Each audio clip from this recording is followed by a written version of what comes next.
বিয়ে হয়েছে আমার ১৩টি বছর চলে গেছে। আর এই ১৩টি বছরের মধ্যে এবছর প্রথমবার রমজান ঈদে আমার ছোট ফুপু শাশুড়ি বাড়ি বেড়াতে গেলাম। মানে আমার হাজব্যান্ডের ছোট ফুপি। তো এত বেশি আনন্দ হয়েছে সেখানে গিয়ে। আর সেখানে আমরা গিয়েছিলাম সবাই মিলে। সবাই মিলে বলতে সবাই মিলে।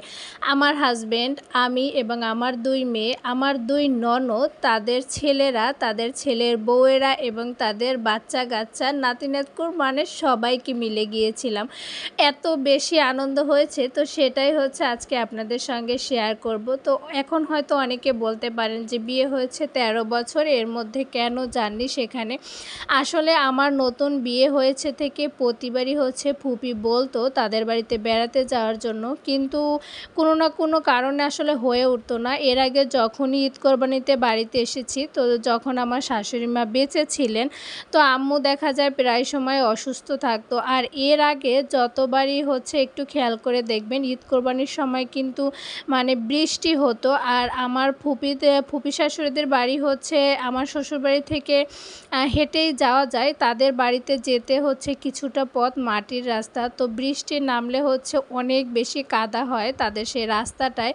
আর দেখা যায় তখন হচ্ছে অনেক সময়েরও স্বল্পতা থাকতো। কিন্তু এবছর ঈদটা মানে অনেক আপুরা জানেন আমি এবার টানা ১১ দিনের মতো বাড়িতে ছিলাম। তো এবছরটা আসলে অনেক জায়গায় বেড়াতে গিয়েছি, অনেক আনন্দ হয়েছে।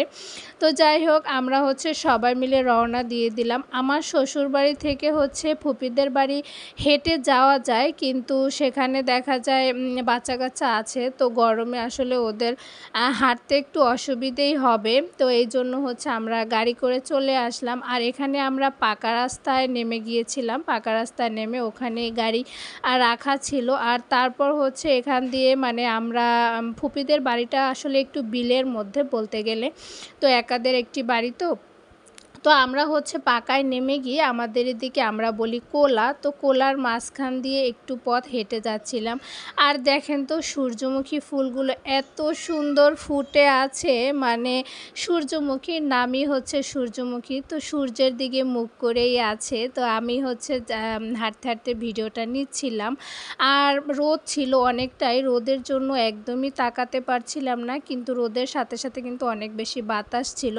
আর ফুপিদের বাড়ি আগে সবসময় গল্প শুনতাম যে তাদের বাড়িতে নাকি অনেক বাতাস, আসলেই অনেক পরিমাণে বাতাস, যেটা হচ্ছে সবার বাড়িতে কিন্তু এই বাতাসটা পাওয়া যাচ্ছিল না। তো যাই হোক, এখানে আমাদের এই যে আমার বাচ্চা কিন্তু হেঁটে যাচ্ছে। আর ও হচ্ছে আমার বড় যে ভাগ্নে বউ, ওর ভাই, ও গিয়েছিল। তো ওর হাত ধরেই আস্তে আস্তে হেঁটে যাচ্ছে। তারপর হচ্ছে আমি যেহেতু নতুন বউ আর আমার ভাগ্নে বউরাও নতুনই গিয়েছে, তো যেভাবে আপ্যায়ন করতে হয় সব কিছু দিয়ে আপ্যায়ন করেছে।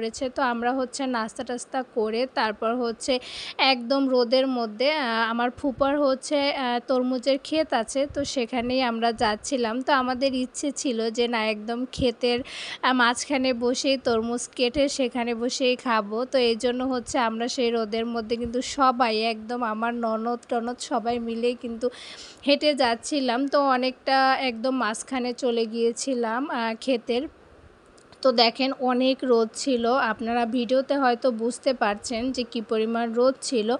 তো দেখেন যেদিকেই তাকাচ্ছি সেদিকেই শুধু তরমুজ। এখানে বসে আমি কিন্তু একটা লাইভও করেছিলাম, খুবই ছোট একটা লাইভ করেছিলাম, 9 মিনিট না যেন 10 মিনিটের, হয়তো অনেক আপুরা দেখেছেন। তো দেখেন তরমুজগুলো কিন্তু অনেক দেখতে ভালোই লাগছিল। আর এখানে হচ্ছে অলরেডি মানে রমজানের মধ্যে হচ্ছে ফুপা একবার হচ্ছে কেটে তার বিক্রি করা হয়ে গেছে। তো এই জন্য হচ্ছে এখন যেগুলো আছে একটু মোটামুটি ছোট, বড়গুলো হচ্ছে আগে একবার বিক্রি করা হয়ে গিয়েছে। তো যাই হোক, তারপরও যেটুকু দেখতে পাচ্ছি আলহামদুলিল্লাহ অনেক বেশি ভালো লাগছে।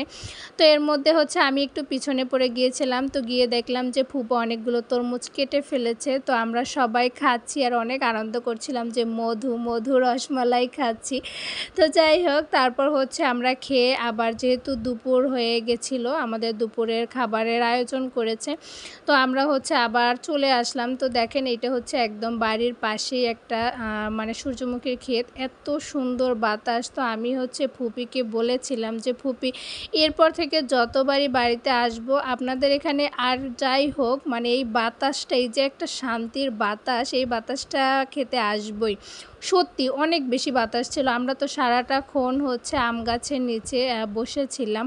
আর এখানে দেখেন আমার ফুপো শ্বশুর হচ্ছে একটা মানে সবজি ক্ষেত দিয়েছিল। এই যে বরবটিগুলো অনেক লম্বা ছিল। সাধারণত আমরা বাজারে যে বরবটিগুলো কিনি সেগুলোর থেকেও কিন্তু এগুলো অনেক লম্বা ছিল। এগুলো নাকি আরও বড় হবে।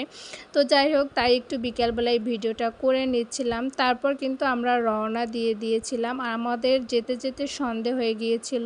আর আমরা আরও বেশ কিছু জায়গায় নেমেছিলাম, নেমে হচ্ছে ছবি করেছিলাম, ভিডিও করেছিলাম। তো যাই হোক, অনেক আনন্দ করেছি সবাই মিলে।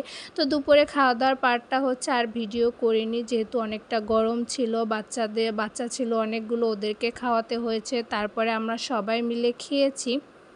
তো যাই হোক, আজকের ভিডিওটা অনেক বড় হয়ে গেছে। আল্লাহ হাফেজ।